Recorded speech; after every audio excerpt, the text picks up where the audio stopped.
সুবর্ণা মুস্তফার মতো একজন লাক্স তারকা হব, তারপরে অপি করিমের মতো একজন লাক্স তারকা হব। তো আমাদেরকে দেখে যারা যারা স্বপ্ন দেখে এই পর্যায়ে এই প্ল্যাটফর্মে এসেছে, তাদের জন্য আমি বলবো যে নিজেকে প্রস্তুত করার এখন সময়, নিজেকে তৈরি করার, নিজেকে প্রমাণ করার সময়। 2005-এর সেই মেমোরি স্মৃতিটাকে আঁকড়ে ধরে আমি এখন এই মানে পথযাত্রায় আমি আছি। তো আমার জন্য অনেক অন্যরকম একটা অনুভূতি কাজ করছে, কারণ আমি যখন ঠিক এই লাক্সিয়ানা সুপারস্টারের এই ঝলমলে আলোকিত মঞ্চে যখন আমি আসলে মুকুটটা পরেছিলাম, সেই অনুভূতিটা আমি প্রতিবার যখনই আসলে এই আসরে আসি, লাক্সস্টারদের এই বিজয়ের আসরে, তখন আমি আসলে সেই স্মৃতি রোমন্থনের মুহূর্তে চলে যাই। আমার একদমই অনুভূতিটা ভীষণ ভীষণ আনন্দের এবং ভীষণ একটা মানে স্পেশাল একটা অনুভূতি।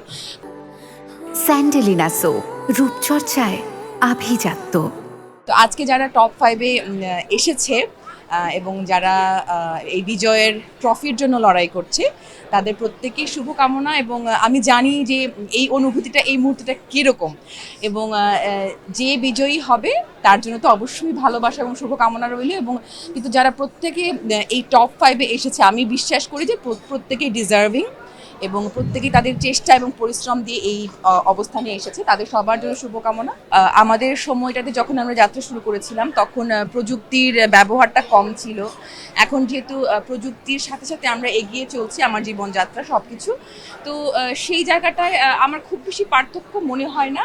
কিন্তু যেহেতু প্রযুক্তি এগিয়ে গেছে, আমাদের মাধ্যমগুলো অনেক বেশি বেড়ে গেছে, টিভি মাধ্যমগুলো বা অনলাইন প্ল্যাটফর্মগুলো, তো সেখানে প্রতিযোগিতাটা অনেক বেশি বেড়েছে। এই মুহূর্তে এই প্রজন্মে যারা তৈরি হচ্ছে, যারা আমাদেরকে দেখে আসলে মানে স্বপ্নবাজ হয়ে উঠে, যে আমরাও তো আসলে আমাদের পূর্ববর্তী প্রজন্মের তারকা, লাক্স তারকাদেরকে দেখে আসলে স্বপ্ন দেখেছি যে আমি এরকম সুবর্ণা মুস্তফার মতো একজন লাক্স তারকা হব, তারপরে অপি করিমের মতো একজন লাক্স তারকা হব। তো আমাদেরকে দেখে যারা যারা স্বপ্ন দেখে এই পর্যায়ে এই প্ল্যাটফর্মে এসেছে, তাদের জন্য আমি বলবো যে নিজেকে প্রস্তুত করার এখন সময়, নিজেকে তৈরি করার, নিজেকে প্রমাণ করার সময়।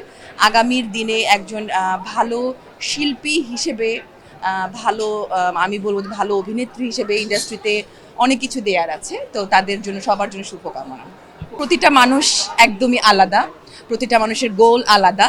তো আমার গোলটা আসলে আমি বলবো যে শুরু থেকে একটু ভিন্ন ছিল। আমি যেহেতু আসলে খুব সিলেট শহরের সবুজের মানে মধ্যে বেড়ে উঠেছি, আমার কাছে হয়তো বা প্রকৃতির ভালোবাসা, প্রেম, অনুভূতিগুলো আমার কাছে অনেক বেশি প্রাধান্য পেয়েছে, যে কারণে আমি আসলে পরবর্তীতে আমি শব্দের মানুষ হিসেবে চলে এসেছি। আর শব্দের মানুষ যারা, তারা একটু অন্তরালে থাকতে পছন্দ করে। আমার জন্য দুটোই আসলে পছন্দের জায়গা, দুটোই পছন্দের ক্ষেত্র। যেহেতু আমাকে দর্শকরা শিল্পী হিসেবে প্রথম চিনেছেন, একজন অভিনেত্রী হিসেবে চিনেছে, আমার দায়বদ্ধতা আছে আমার অভিনয় এই জগতের প্রতি, আমার এই অভিনয় মাধ্যমের প্রতি। আমি আরও অনেক ভালো ভালো কাজ আমার দর্শকদের জন্য আসলে উপহার দিয়ে যেতে চাই। আর পাশাপাশি যেহেতু আমি একজন লেখক হিসেবেও পরিচিতি আমার তৈরি হচ্ছে, আমি আমার পাঠকদের জন্য আসলে লেখালেখি করে যেতে চাই। সো দুটো মাধ্যমকে পাশাপাশি রেখে কাজ করাতে হয়তোবা একটু আমাকে দর্শকরা একটু কম পাচ্ছে।